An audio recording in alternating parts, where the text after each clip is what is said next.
ایک دفعہ شیطان آیا ہمارے نبی سے ملنے، تو آپ نے اس سے پوچھا تیرے دشمن کتنے؟ کہنے لگا 15۔ آپ نے فرمایا کون کون ہے؟ کہنے لگا پہلا تو تھوڑا ہی نمبر ہے، پہلا نمبر تو تھوڑے نال میرا لگو ہے۔ پھر کہنے لگا وہ مسلمان جو 24 گھنٹے باوضو رہتا ہے وہ میرا بڑا دشمن ہے۔ جو باوضو رہتا ہے اور باوضو سوتا ہے، ایک فرشتہ اس کے لیے بندگی کا ثواب لکھتا رہتا ہے۔ خیر واپس آتا ہوں، میرے نبی نے فرمایا 4 باتیں لے لو اور دنیا بھی تمہاری آخر، ساری PIA زندہ ہو جائے گی، ساری اکانومی زندہ ہو جائے گی، ساری معیشت زندہ ہو جائے گی۔ 5 بھی نہیں، ایک انگلی بھی آپ نے نیچے کر دی، کہ یہ بس اتنی لے لو۔ حفظ و امانت، صدق حدیث، حسن خلیقت، عفت فی طعمت۔ کیا خوبصورت! ساری زندگی کسی کو دھوکہ نہ دینا، دیانت داری۔ میرے ملک کے ادارے کیوں ڈوب گئے؟ دیانت نکل گئی، کھوٹ آ گئی، دھوکہ آ گیا۔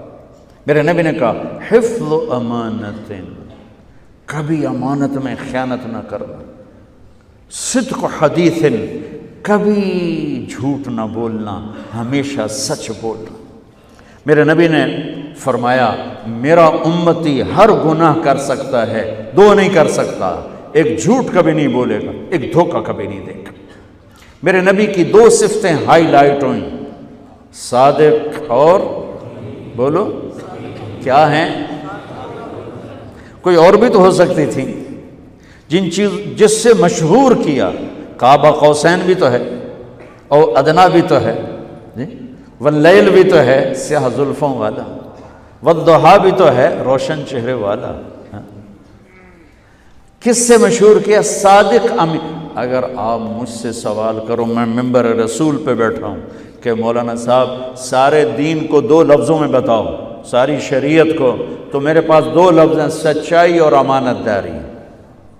آپ مجھ سے سوال کرو مولانا صاحب ساری دنیا کے کفر کو بتاؤ، تو میرے پاس 2 لفظ ہیں، جھوٹ اور دھوکے بازی، جھوٹ اور خیانت۔ پوری دنیا کا کفر ان کے اندر چھپا ہوا ہے، سچائی اور دیانتداری، پوری دنیا کا اسلام اس کے اندر چھپا ہوا ہے۔ دیانت اور سچائی یہ بیج کی طرح ہے، اور پورا اسلام پھر باغ بن کے پھلتا پھولتا ہے۔ جھوٹ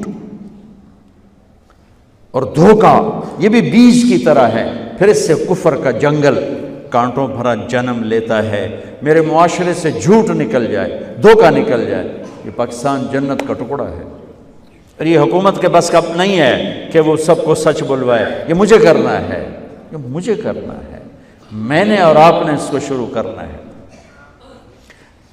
حضرت جریر بن عبداللہ یہ یمن کے شہزادے تھے، آخری حج پہ مسلمان ہوئے۔ اپنے نوکر سے فرمایا گھوڑا خرید کے لا، میں پیسے یہاں پیمنٹ کروں گا۔ وہ منڈی میں گیا، 300 روپے کا گھوڑا لے کر آیا۔ جب انہوں نے گھوڑوں کو دیکھا تو وہ قیمتی تھا، مالک کو پتہ نہیں تھا، اور یہ گھوڑوں کی نسل کے پہچاننے والے اس سے کہنے لگے تیرے گھوڑے کے 400 کر دوں؟ کر دو۔ بڑا حیران ہو کے دیکھنے لگا، بھائی ہے کہ آپ تو مجھے چیز خریدنی ہے تو میں گھٹاتا ہوں،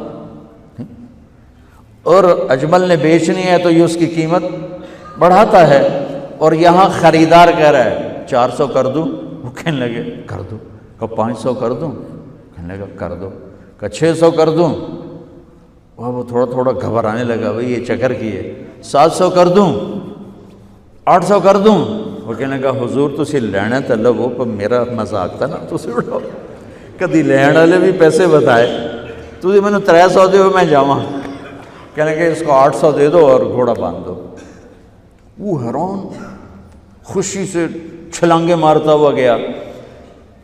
تو جب وہ چلا گیا تو نوکر نے پوچھا میں جب 300 میں سودا کر کے آیا تھا تو 500 کس خوشی میں بڑھائے؟ فرمایا میرے بھائی اس کے گھوڑے کی قیمت 800 تھی، 300 نہیں تھی، اور میں نے نبی کے ہاتھوں میں ہاتھ دے کے یہ وعدہ کیا تھا زندگی بھر کسی کو دھوکہ نہیں دوں گا، سب کی خیر خواہی چاہوں گا۔ تو بھائیو میرے اداروں میں کس ٹیلنٹ کی کمی نہیں، صلاحیتوں کی کمی نہیں، دیانت کی کمی ہے، قوت عمل کی کمی نہیں، سچائی کی